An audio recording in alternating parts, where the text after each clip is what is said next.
Magpie 24/7, and I hope he's all good. In fact, I know he's all good because Newcastle United 4, Brighton and Hove Albion 1, one more win from Champions League football. I can't believe I'm saying it, man. I'm genuinely wow. When me and Paul started this channel, man, I think we're 13 years into the Ashley regime, and everything seemed fucking miserable. We stopped doing my podcast because we're sick of going on about Steve Bruce. Haven't started that back up, but anyway, fucking 4-1 in a brilliant performance against a brilliant side. Honestly, they're one of the best teams I've seen at St James's in quite some time. Really good side of Brighton. Desiree, I think his name is doing wonders there, and honestly, I can see them really doing well if they keep their best players over the summer next season. But honestly, man, it's what a performance that first 20 minutes. That was the kind of 20 minutes we had against Tottenham, and we were 5-0 up. But Brighton can actually pass the ball from out the back, unlike Tottenham. So it was more of a task for it. But we really bullied them that first 20 minutes. Really put them to the sword, and we deserved a lead when it came. I know it was an own goal, but we really deserved it. And honestly, I'm so happy the way we played, putting Brighton on the back foot and really trying to take the game to them, because they went to Arsenal and they were really formidable against Arsenal. So much so they put three past them and got a clean sheet. So we know what they're capable of. They're a really good team, and I'd go as far as saying it's probably the best team we've beat at St James's this season, and that's compliments to them because we've beat some good teams here at St James's this season. So fair play to them, really good team. But enough about Brighton, beat them in any way. Um, yeah, we're playing really well. We'll get the own goal, cracking header by the way. One Shearer would be proud of. But just before half time, you can tell Jack Steele, the former Martin keeper, was really trying to grind the clock, and we got a free kick just outside the box. Trippier, brilliant delivery again, in for Dan Burn against his former club. First Premier League goal. What a time to score it. Yeah, fucking great. Go in 2-0 up. I thought that really knocked the wind out of Brighton a little bit. Um, and going into half time, it was like, yeah, what a half, brilliant half. We deserve to be in front, and we deserve to be 2 goals in front as well. Um, I know there's been people, myself as well, by the way, questioning Kieran Trippier's free kicks the last couple of weeks and set pieces. On the ball last night, two set pieces leading to goals, fucking great, fantastic. Um, and Miggy as well. Wow, what a performance! Their left back, I can't pronounce his name, so I'm not going to try.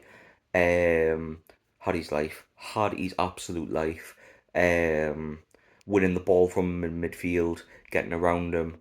They just couldn't contain Miggy Almiron in that game, and that was Miggy back to his best. I know people are like, well, why is Miggy starting? I think that's why Miggy starts games when he plays like that, because when he plays like that, it's hard to defend against.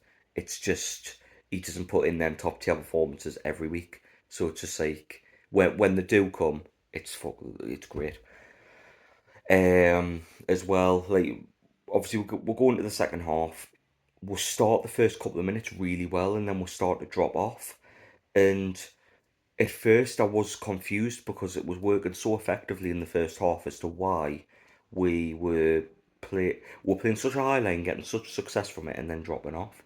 Then Brighton get their goal, which is the one time I think the defence was shit in the whole game. Other than that, I thought they were brilliant. Um, because obviously it was just a straight through ball, and we don't usually concede goals like that. But yeah, honestly, what we did was really smart. Eddie Howe was really smart with it, because we dropped into we were pressing them as soon as across the halfway line instead of just pressing them high. because we're catching them out that way.